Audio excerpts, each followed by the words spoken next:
Chapter 16. Displaced. No Pashtun leaves his land of his own sweet will. Either he leaves from poverty or he leaves for love. So goes a famous Pashtun tapa, a couplet my grandmother taught me. Now we were being driven out by force the writer could never have imagined, the Taliban. I stood on our roof looking at the mountains, at the valleys where we used to play cricket, the apricot trees coming into bloom. I tried to memorize every detail in case I never saw my home again. Then I went downstairs and tried to pack. It was chaos. My brothers were pleading with my mother to take their pet chicks with them, and my cousin's wife was in the kitchen crying. When I saw her crying, I started crying too. My heart was full, but sometimes it's not until someone else cries that my tears feel free to flow. I ran into my room and tried to think about what I could take with me. I was traveling in Safina's family's car, so there wasn't much room. The rest of my family was going in a car with my father's friend. I packed my school bag first, with my books and papers. I took a last look at my trophies and said goodbye to them. Then I started stuffing clothes into a bag. In my haste, I took the pants from one set of shalwar kameez and the top from another, so I ended up with things that didn't match. When I closed the door to my room for possibly the last time, I walked into the kitchen. I saw my mother telling Atal again that we couldn't take the chicks. "What if they make a mess in the car?" she tried. But Atal would not be swayed and suggested we buy them nappies to wear. Poor Atal. He was only 5 years old and already had known 2 wars in his short life. He was a child. And the army and the Taliban were on a collision course with our home, and all he cared about were his little birds. They couldn't go with us, of course, and when my mother said that they would have to stay behind with an extra ration of food and water, Atal burst into tears. Then when she said I would have to leave my school books behind, I nearly cried too. I loved school, and I cared about where my books. And all I cared about were my books. Sorry. We were children, after all, children with childish concerns, even with a war on the way. I hid my books in a bag in our guest room where it seemed safest and whispered some Quranic verses over the books to protect them. Then the whole family gathered together and said goodbye to our house. We said some prayers and put our sweet home in God's protection. Outside, the streets were choked in traffic. Cars and rickshaws, mule carts and trucks, all packed with people in their suitcases, bags of rice, and bedrolls. There were motorbikes with entire families balanced on them, and other people running down the street with just the clothes on their backs. Few people knew where they were going. They just knew they had to leave. 2 million people were fleeing their homes.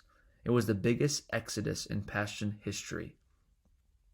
My mother, my brothers, and I were going to stay with our family in Shangla, but our father said his duty was to go to Peshawar to warn people about what was going on. None of us liked this idea, especially my mother, but we understood. It was agreed that he would travel part of the way with us, then we would leave him in Peshawar.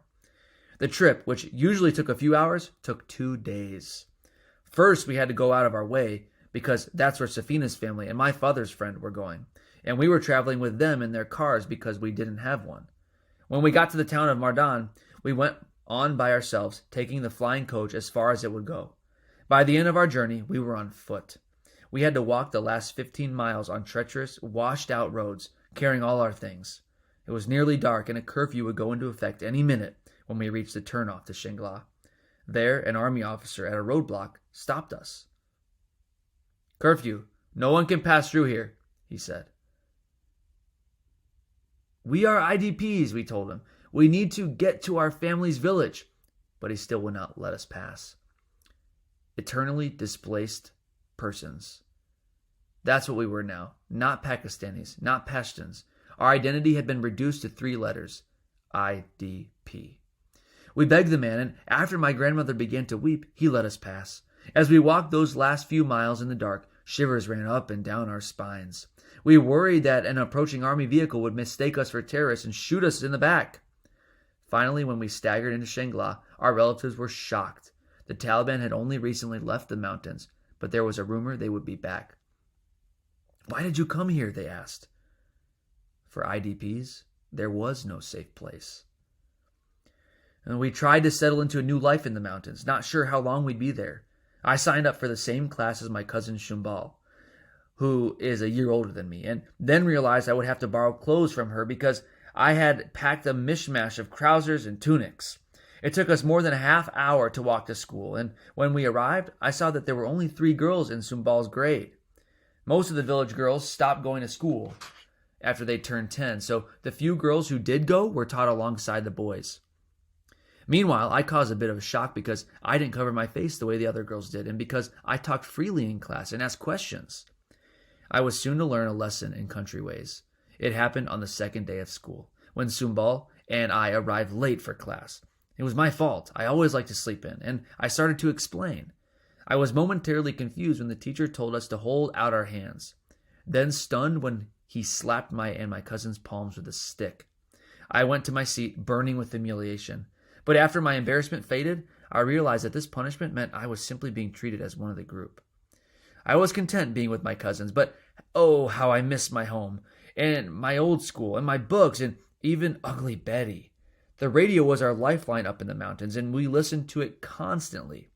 One day in May, the army announced that it had sent paratroopers into Mingora in preparation for a face-off with the Taliban there. A battle raged for 4 days, up and down the streets of Mingora.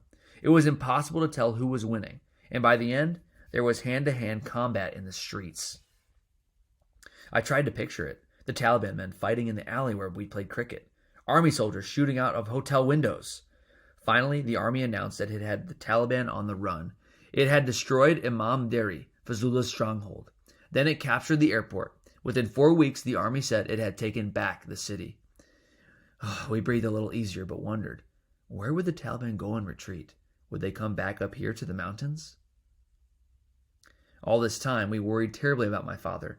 It was nearly impossible to get a phone signal way up in the mountains, and sometimes my mother had to climb a big boulder in the middle of a field just to get 1 bar of service. So we almost never heard from him. He was in Peshawar, staying in a room at a hostel with 3 other men, trying to get the media and the regional officials to understand what was going on in Swat this whole time. Then, after about 2 more weeks, he called and told us to join him in Peshawar. We all wept with joy when we were finally reunited. He had big news. Richard Holbrook, a special ambassador from the United States, would be holding a meeting in Islamabad, and we were invited. But the morning of the meeting, we overslept. I hadn't set the alarm correctly, and my father was a bit angry with me. Somehow we made it to the hotel in time, though.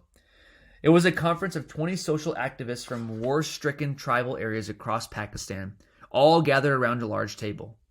And I was seated right next to the ambassador. Mr. Holbrook turned to look at me. "How old are you?" he said. I straightened my posture to look as tall as possible. "I'm 12, I said. It was almost true. I would be 12 in a matter of days. I took a deep breath. "Respected ambassador," I said, "I request you help us girls to get an education." He laughed. "You already have lots of problems, and we are doing lots for you," he said. "We have pledged billions of dollars in economic aid. We are working with your government and providing electricity and gas, but your country faces a lot of problems." I could not tell what his laughter meant, but I understood his words. The education of girls was far down on the list of issues that Pakistan faced. Maybe my posture sagged a little. Maybe my smile faded a bit, but I didn't really let on that I was disappointed. Besides, by now I knew, just to get on TV and speak on behalf of girls' education was half the battle. The other half still lie ahead of us, and I would keep fighting. After our visit to Islamabad, where we also held a press conference to share our story so that people would know what was happening in Swat, we didn't quite know where we would go next. Mingora was still smoldering. The Taliban were retreating into the mountains of Swat, so we accepted an invitation to stay in Abbottabad. Better yet was the news that Muniba was also staying in Abbottabad.